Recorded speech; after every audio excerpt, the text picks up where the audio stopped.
Malam ini saya nak kongsikan satu makalah, satu tulisan artikel, tulisan Shah Abdul Aziz Muhaddis Dahlawi. Dia ni ulama besar di India, Pakistan.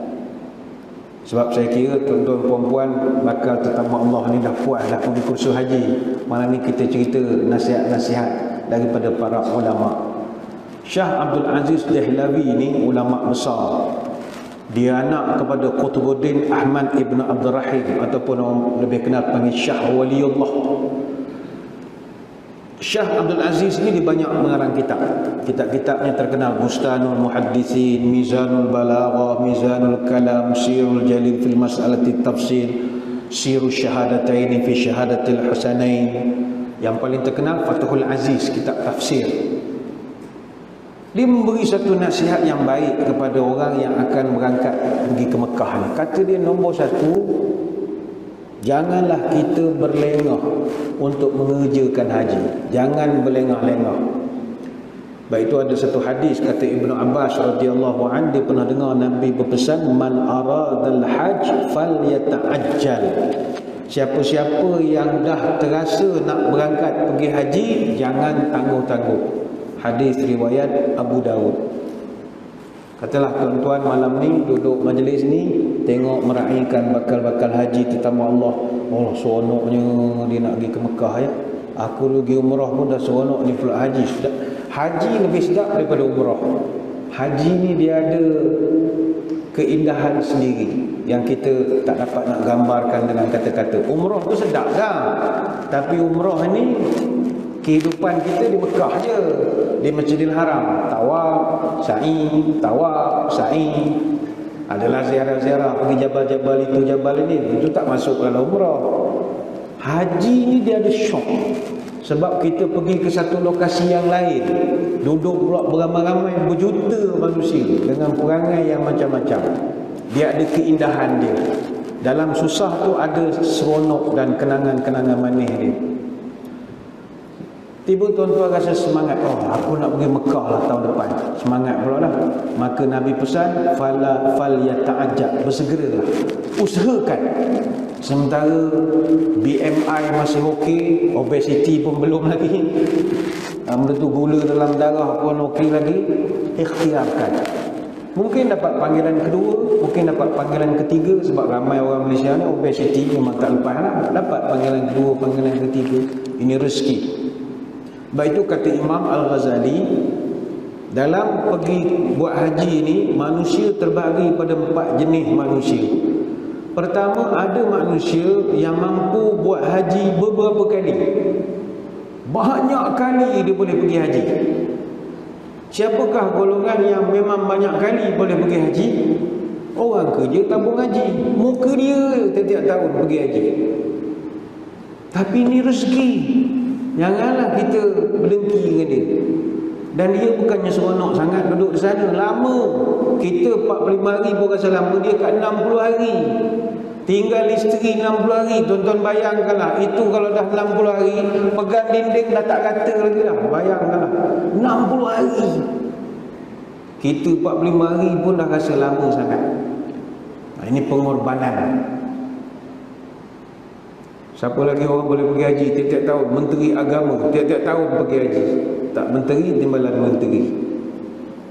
Ada orang kata Imam Al-Ghazali, dia mampu buat haji tapi sekali je seumur hidup. Kata-kata kita duduk pada kategori ini. Itulah sekali pergi haji. Ada yang pergi tahun 80-an, pergi tahun 90-an, tahun 2000, ada yang pergi tahun 2018, 19. Yang ketiga, kata Imam Al-Ghazali, ada orang yang sekali pun tak mampu tapi masih bercita-cita nak pergi haji. Memang on paper dia tak layak buat haji. Dia sakit kronik, dia pula kena orang yang hemodialisis tak boleh pergi haji. Sebab kemudahan tu susah. Pasukan Perubatan Malaysia tak ada alat itu nak cuci, nak gunakan yang sana kos tinggi. Jadi bagi orang yang memang regular kena cuci buah pinggang, macam mana dia nak pergi haji? Tetapi kata Imam Ghazali, dia masih ada cita-cita juga nak pergi. Dia mengharapkan keajaiban. Orang macam ni dia kena sabar. Sabar. Ada juga orang yang tak mampu tapi masih bercita-cita kerana masalah kota misalnya, ataupun masalah-masalah yang melibatkan pandemik, tak menyangka. Siapa sangka tahun 2020, 2021 tak ada ibadat haji untuk orang luar daripada tanah Arab. Tak ada orang boleh atur benda itu. Cuma kadang ada orang dia kecewa, hampa, bingung, marah. Sabarlah. At least kita dah daftar. Tahanlah daripada orang yang tak bila-bila nak daftar pun belum. Padahal hari-hari masuk TikTok tayang kereta mewah dia. Daftar haji bedak lagi. Jangan. Awak tunjuk kaya, rumah 3 tingkat, ada lift bagai-bagai, tapi daftar haji pun belum. Pakcik ni walaupun tak mampu pergi on paper, tapi dah daftar. Yang belum daftar, daftarlah. Kalau di negara kita saya dipahamkan, kalau daftar hari ini 6 hari bulan Jun, giliran tuan-tuan lagi 51 tahun baru pergi. Kalau ikut queue lah. Kalau ikut queue panjang tu, sebab kita pendaftaran beribu-ribu setiap bulan orang yang layak pergi haji ni. Yang keempat, kata Imam Al-Ghazali, ada orang yang mampu buat haji tapi masih belum mahu. Ada. Dia kaya, duit banyak. Bagaimana kita tahu dia kaya, duit banyak? Nunjuk dalam Facebook dia, nunjuk dalam TikTok, Instagram dia, dengan kekayaan bagai-bagai kereta, buka pintu mengepak pergi di jalan ramai-ramai, tak pergi ke London, pergi apa, beg itu ini. Tapi masih lagi belum mahu pergi ke Mekah. Biasa orang muda-muda macam ni, yang jutawan-jutawan kaya ni, bila tanya ngapa awak tak nak pergi ke Mekah, padahal awak boleh pergi ke London, boleh pergi ke Gold Coast, boleh pergi ke mana-mana, boleh pergi ke Switzerland, kenapa tak nak pergi ke Mekah lagi? Belum bersedia nak bertaubat, belum bersedia untuk nak berubah. Ada ayat itu biasa kita dengar. Jangan. Ini hidup nanti dilaknat Allah. Sebab Allah dah bagi engkau rezeki, dia minta sikit untuk datanglah ke rumahku menunaikan haji. Termasuklah juga tuan-tuan yang ngisap rokok. Jangan main-main. Tuan-tuan yang tak pergi haji tapi ngisap rokok, itu susah nak jawab dengan malaikat esok. Kalau dalam kubur malaikat tanya, soalan pertama dia tanya, dah pergi haji? Belum. Kenapa tak pergi? Duit tak ada. Oh, isap rokok? Isap. Berapa ringgit rokok? RM16. Sehari berapa bungkus? Tengok keadaan. Biasa sehari kalau ada kenduri 2 katanya. Malaikat pun ambil kalkulator. Sehari 10 bungkus RM16. Sebulan 480. Setahun 5,760. Serokok berapa tahun? 10 tahun. 10 tahun 57,600. Terus malaikat panggil pakej tabung haji. Mesti orang tabung haji. Malaysia dulu berapa pakej tabung haji? Oh, kalau yang pakej swasta 4 orang sebilik RM38,490. Kalau 2 orang, RM51,990. Oh, ini kau hisap rokok 10 tahun dah 57,600. Maknanya kau 10 tahun punya duit rokok, kau boleh pakai bilik 2 orang sebilik yang pakej harga 51,000. Ini contoh sajalah dialog malaikat dengan orang yang tak pergi haji. Macam mana nak jawab? Alamak ustaz, kena berhenti rokok lah ya. Ni bukan cerita ceramah pasal rokok, ceramah tentang priority. Sama juga ibu-ibu, puan-puan, tak pergi haji tapi handbag mahal. Tak pergi haji tapi dah rata-riti berjalan seluruh dunia. Nak jawab bagaimana? Habis tak boleh beli handbag ustaz. Ni bukan cerita tak boleh beli handbag, priority. Habis apa solusi? Solusi begini. Esok hari Selasa pergi tabung haji. Buka akaun, bubuh RM20. RM20 saya ingat kalau daftar RM20, lagi 500 tahun lah tuan-tuan punya giliran baru pergi. Tapi tak apa, dah daftar. Takdirlah hari Rabu mati, masuk kubur. Malaikat tanya, dah pergi haji? Belum. Sokok, isap. Hai, sokok boleh pergi haji tak boleh? Saya dah simpan duit, malam mati pula hari ni. Macam mana saya nak pergi? Ya tak ya juga. Mudah-mudahan lepaslah LFA. Mudah-mudahan. Saya tak kata itu caranya. Sama juga lah yang main-main kamera begini, mikrofon, sermonik, bagai-bagai ni. Pergi haji tidak, tengok ke kamera, penuh gantung keliling pinggang kalau di wedding-wedding. Bila tanya dia, ni berapa harga? Ni Canon 5D Mark III Ustaz, harga kat 10,000 ni. Benda ni saja 10,000. Awak punya lens, lens tele 70-200 IS. Ini kat 80,000 Ustaz. Beli Shopee murah sikit kata dia. Maknanya yang gantung-gantung kat leher berbelit-belit itu puluh-puluh ribu. Dah pergi haji, belum lagi Ustaz. Don, kena simpan. Masuklah yang hobi motor besar, air ni. Hobi kayuh basikal mahal, hobi mahal lah, silakan, tak ada masalah. Letakkan priority, simpan dulu ataupun daftar dulu untuk pergi haji. At least kita ada penimbal, andai kata kita dipanggil awal oleh Allah.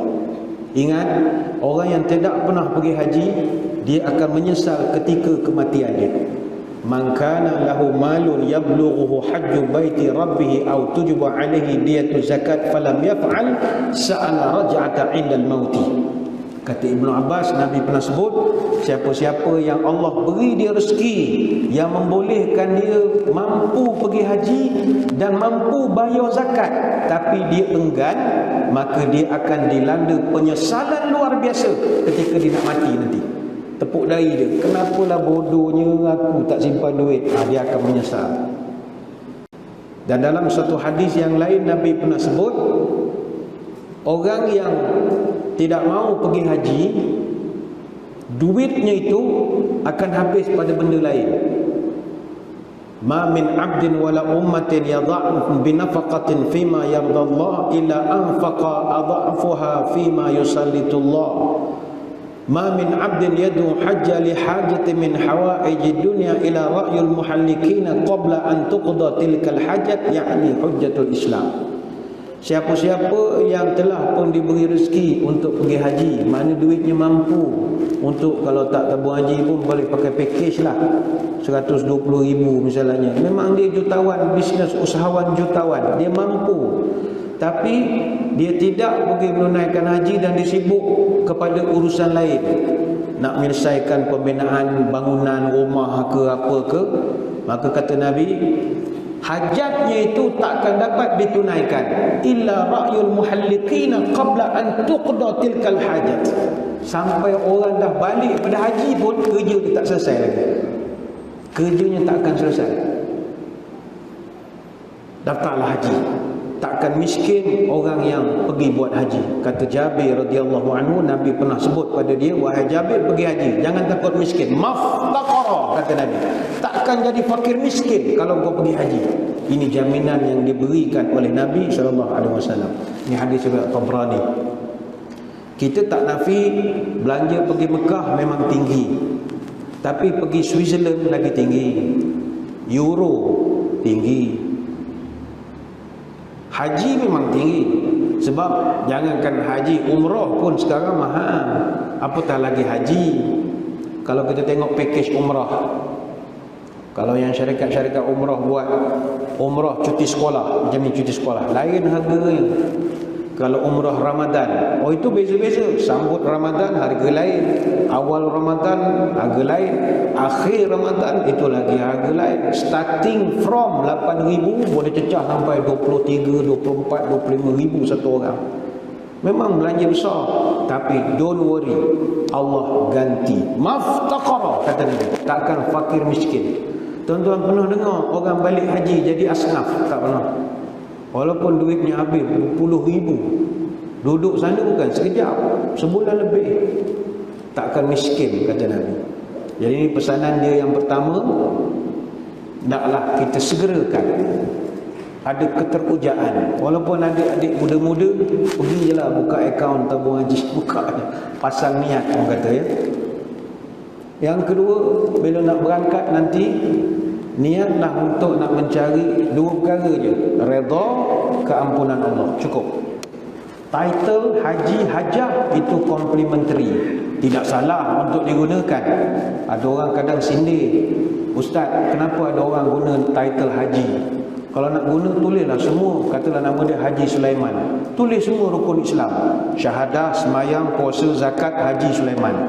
You tak boleh sindir begitu. Haji ni kemuncak ibadah. Bila dia letakkan nama dia Haji, untuk nak dia adakan jurang antara dia dengan maksiat, supaya dia sedar.